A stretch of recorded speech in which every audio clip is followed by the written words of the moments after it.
Let your breathing slow. Let the tightness in your shoulders melt away. Let the sounds of the modern world, the hum of electricity, the faint buzz of a phone, the distant noise of traffic, fade into a deep and distant silence. You are safe.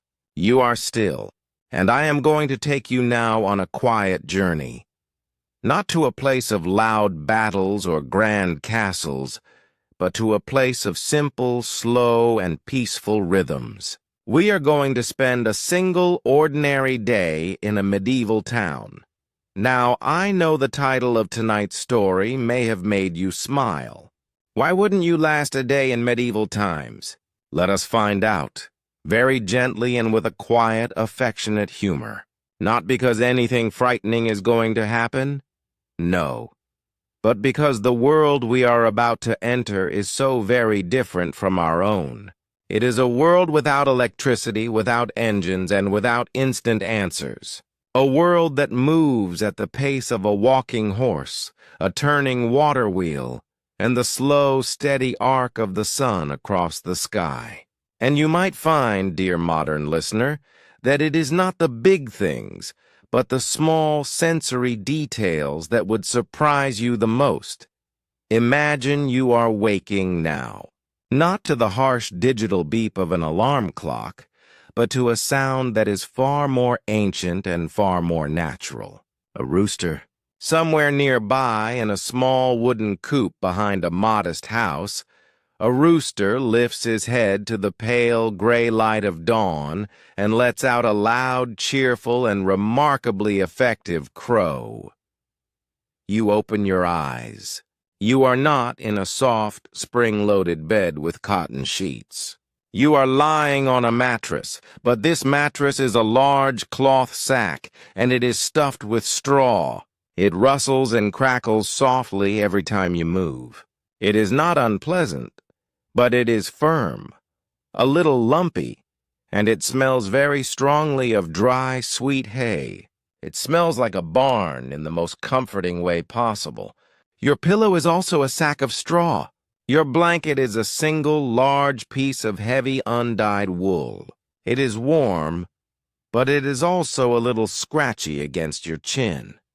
You sit up slowly, and your bare feet touch the floor. The floor is not polished wood or soft carpet. It is simply the hard, packed earth of the ground, covered with a thin layer of dried reeds and sweet-smelling herbs called rushes. They crunch softly under your feet and release a faint, clean fragrance of dried lavender and chamomile. The house around you is made of timber and a material called wattle and daub, woven sticks covered in a thick plaster of mud and straw. The walls are painted a soft, warm, creamy white. A single window, with no glass, is covered only by a wooden shutter.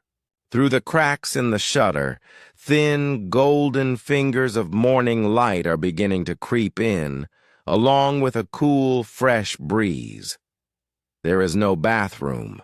There is no tap. So your first gentle task of the day is to go and fetch water.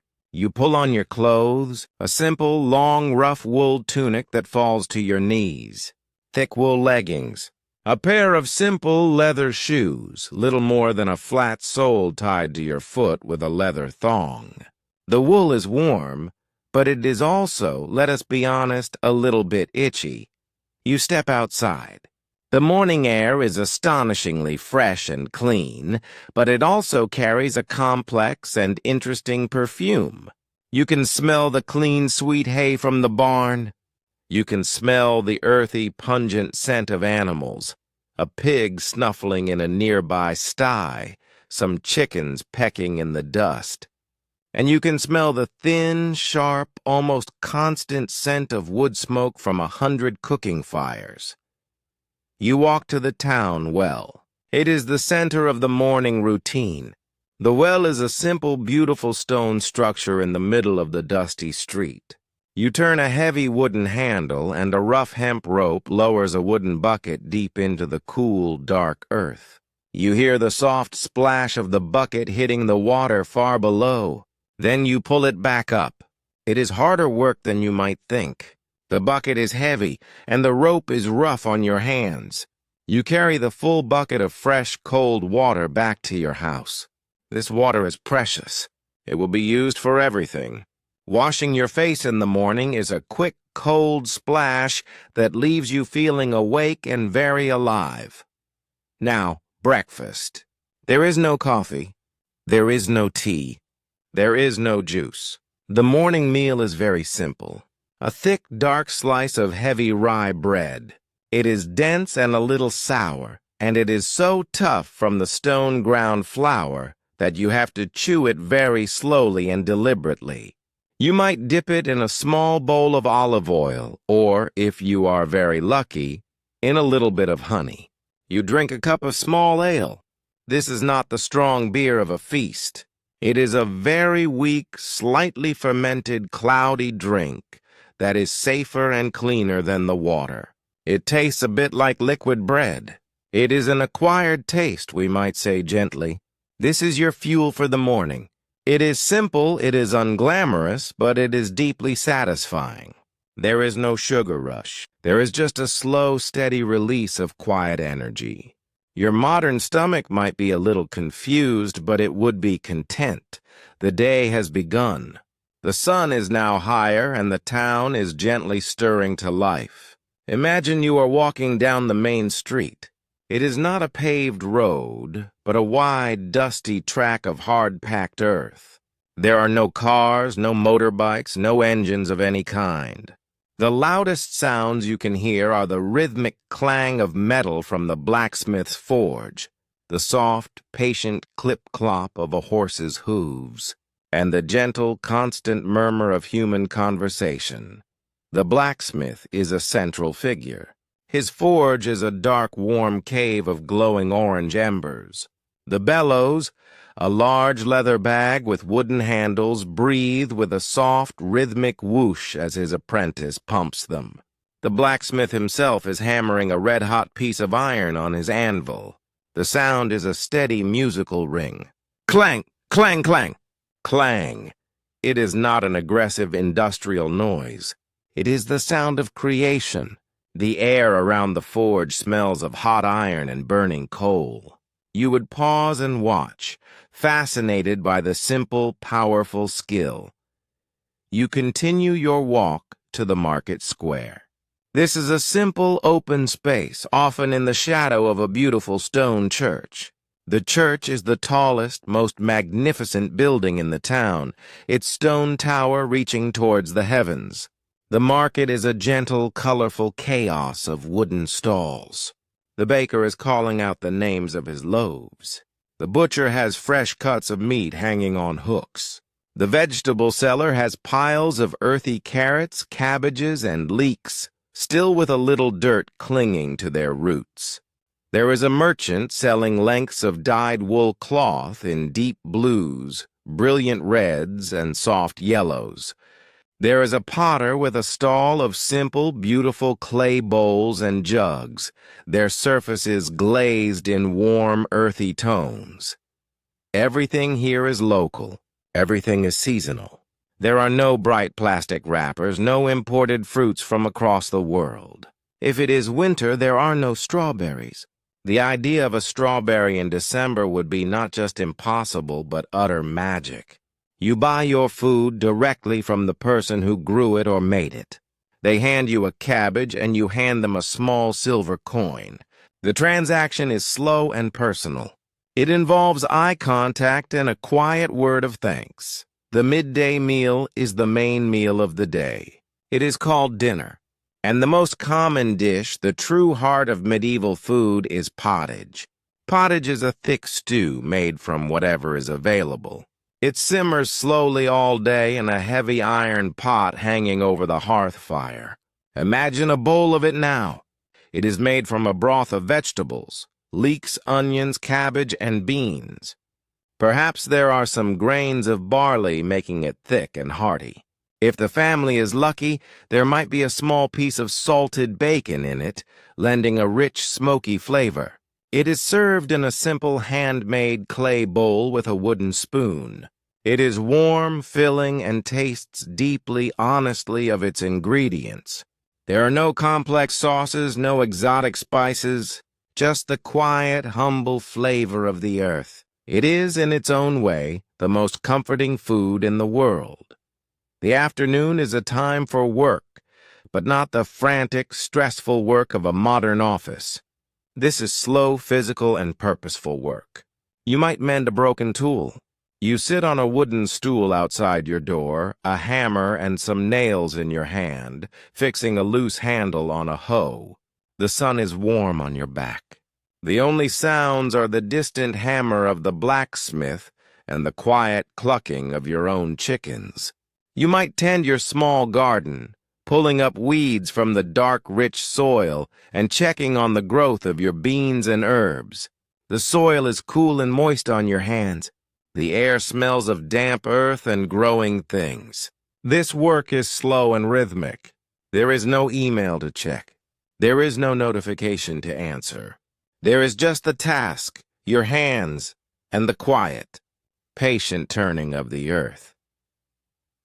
As the afternoon gently begins to fade, and the light turns from white to a soft, deep gold, the rhythm of the day slows down once more. The sun begins to set. This is the most profound difference. There is no electric light. As dusk falls, the world inside the house becomes very dark very quickly. The evening is lit by only two things: the warm, dancing, orange glow of the fire in the central hearth, and the tiny, flickering point of light from a single tallow candle. The hearth is the heart of the home. It is the source of heat, the place for cooking, and the center of all family life. The fire crackles and pops softly, sending small, bright sparks up the chimney. The room is a dance of deep, moving shadows and warm, golden light. You sit on a simple wooden stool by the fire. Your work for the day is done. Your hands are still. You might quietly whittle a piece of wood with a small knife, creating a simple spoon or a toy for a child. The only sounds are the crackle of the fire, the gentle lowing of a cow from a distant field, and the deep, profound, velvety silence of a world without engines. A silence so deep you can almost feel it settle on your skin like a soft blanket. And then, the final task of the day. You prepare for bed. There is no bathroom light to switch on. You undress by the dim, flickering glow of the dying fire, folding your itchy wool tunic and placing it on a stool. You might say a quiet, private prayer of thanks.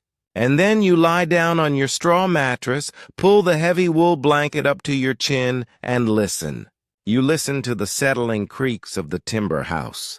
You listen to the soft, distant hoot of an owl. And you listen to a silence so complete that your own calm heartbeat becomes the loudest sound in the universe. The night is dark, absolutely, completely, profoundly dark.